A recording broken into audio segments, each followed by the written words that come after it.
Hello lovelies, I'm back. It's been a hot minute, but I'm here, okay? And I'm here to stay.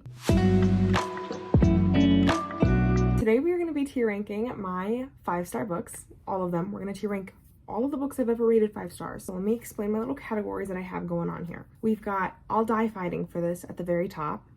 I feel like that's self-explanatory, but that means they are the best of the best. They are the top tier best books in the entire universe, all right? And then we have I Will Never Stop Recommending This to Anyone Who Breathes. That is second tier. Those are the best, but not quite I'll die for it level. I'll fight for them, but like I won't die for them. Right in the middle, we have You Are the Bane of My Existence and the Object of All My Desires. It means I love this book with all of my heart, but also there's just something that was missing. But I love it with all my heart anyway. It had everything I needed, but there was something that was missing. Then next we have She's Beautiful, She's Sweet, She's Lovely. I really enjoyed this book and I gave it a 5-star rating, but there was just, it's not as godlike as the first 3 tiers. At the very bottom, we have You Were a Wonderful Experience. And this is, I rated it 5 stars and I can't really tell you why, but it's 5 stars. Before we get into it, I want to take a moment to mention that my best friend and I have just recently opened an Etsy shop for bookish merch. We do hand embroidery, so right now we're doing sweatshirts, and then once we get a little bit more business, we want to start doing hats. We are very active on Instagram. You can find us at the Literary Threads. We have our very first listing up on Etsy right now, and it is on sale now through March 31st, 15% off. We look forward to getting to see you guys wearing our stuff and supporting our little business. Again, please give us a follow on Instagram because that is where we post everything. That's how you'll stay updated. That's how you'll see sneak peeks of upcoming designs and how you'll see already existing designs. And I hope you enjoy this video. We're gonna start, I don't even know where to start. Let's start with A Court of Wings and Ruin. I really think I only rated this one 5 stars because of what happens, like the plot twist. A good plot twist immediately makes me rate something 5 stars. We're gonna give her 3rd tier. You Are the Bane of My Existence and the Object of All My Desires. Next we have A Court of Mist and Fury. I love this book, obviously, because it's a 5-star book, but I don't love it as much as A Court of Wings and Ruin. So we're gonna put her as She's Beautiful, She's Sweet, She's Lovely, okay? Because I loved her, but there was just something that wasn't there for me. Oh, God level romance. It just, I feel like it was like lacking. Maybe I should reread it because I feel like I'm wrong. It's fine. Then we have If He Had Been With Me. I don't know.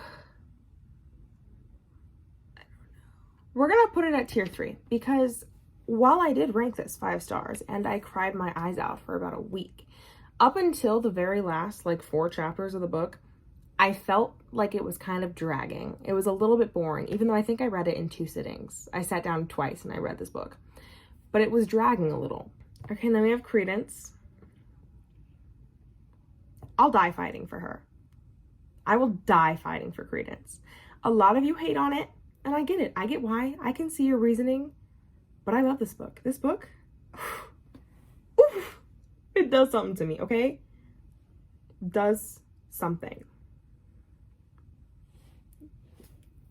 I love Caleb. Caleb, number one boy, Caleb. He's not like number 1 over everyone, but like he's my number 1 in that book.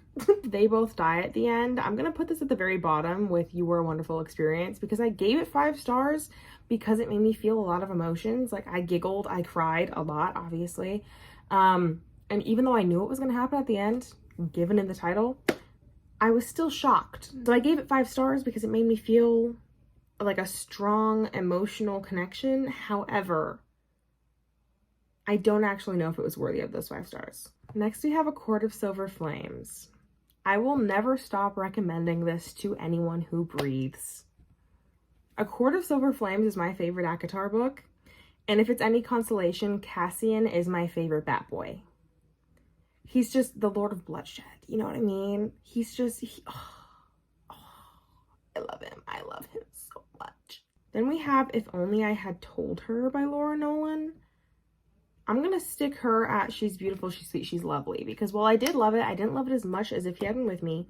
And I really think I only give it 5 stars because I felt a little bit healed. Like, I went through everything reading that book. I was sad, I was heartbroken, I was crying, throwing up, crawling on the floor, hiding in a hole. And then I went through healing and reflection, and I think it helped me heal from a lot of my own personal trauma. Okay, and then we have Promises and Pomegranates by Salvar Miller. This is one of my comfort books. I don't know what that says about me, but it's one of my comfort books. I'm gonna put her at, I will never stop recommending this to anyone who reads, because the plot twist had me, okay? I was hanging on by my toenails. The scenes, you know, the shower scene. Ooh. If you read it for nothing else, read it for the shower scene. This is going by a lot faster than I thought it would. And then we have The Queen of Nothing.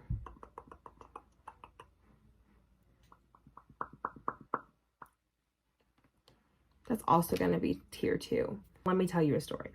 I read The Wicked King. I woke up at 7 a.m. one day. It was summertime. I woke up at 7 a.m. I read The Wicked King, finished it by noon, all right? And then I was like, I have to go to Barnes & Noble. I have to go get the 3rd book now because I didn't own Queen of Nothing. So I got in my car. I hauled ass to Barnes & Noble. I grabbed Queen of Nothing. That was all that I grabbed. That's the only thing that I got. I sped home and I locked myself in my room. I did not eat. I did nothing. I locked myself in my room, sat in my bed, and read Queen of Nothing between, I think I started at like 3 p.m. and I ended at 3 a.m. It took me 12 hours to read that book. The entirety of that book had me in tears, in shambles. Then we have one of my faves, This Love That Binds Us by S.L. Coakley. This book is so wholesome. It's another comfort book for sure. I love this book. I think this one's gonna go at tier 4. The second one's better, and we'll get to that in a moment. But I love everything about this book, and I'm a little biased, I'm not gonna lie, because I am on S.L. Coakley's street team. That's how much I love these books, and how much I love this author, and how much I love the series. Guy, let's have some real talk. If you are a bookish creator, get on a street team, especially for a smaller author. Just do it.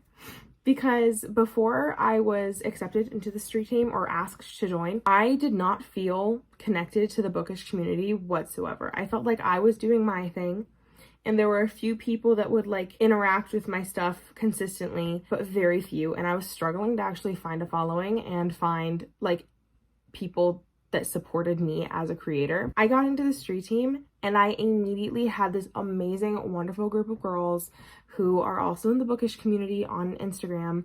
And now I have this amazing support system. I talk to more people on Bookstagram every single day. I am building a following. I'm building an account that I actually like. Like, I'm posting things that I want to post and not just things that I think are going to perform well. It's changed everything about how I am as a creator, and I am forever grateful to S.L. Coakley for accepting me into her group and making that happen for me, because I was really, really, really struggling as a bookish creator for a long time. So do it. Join a street team. Join something that will connect you with other bookish creators. I promise you, you will not regret it. Next, we have Haunting Adeline. I'll die fighting for this. Period. Zaid Meadows. I love that man. This was my first real, actual dark romance, was Haunting Adeline. Ooh. Ooh. I loved it. I loved every second of it. I devoured it. Period. End of story. Then we have Reminders of Him by Colleen Hoover. I'm going to put her at the bottom tier. You Are a Wonderful Experience, because I loved it because of how deep it was and like the real world problems that it faced in the book. But I feel like it could have been a lot better. I feel like it was really good for the message that it was trying to portray. And that's why I give it 5 stars, was because I felt connected to these characters and the story and everything. And so I was like, 5 stars. Wabang. Next, we have Hunting Adeline. She's also going up at the I will die for this tier, okay?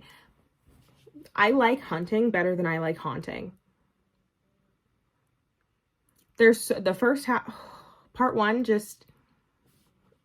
it gave me every single emotion. Rage, confusion, sadness,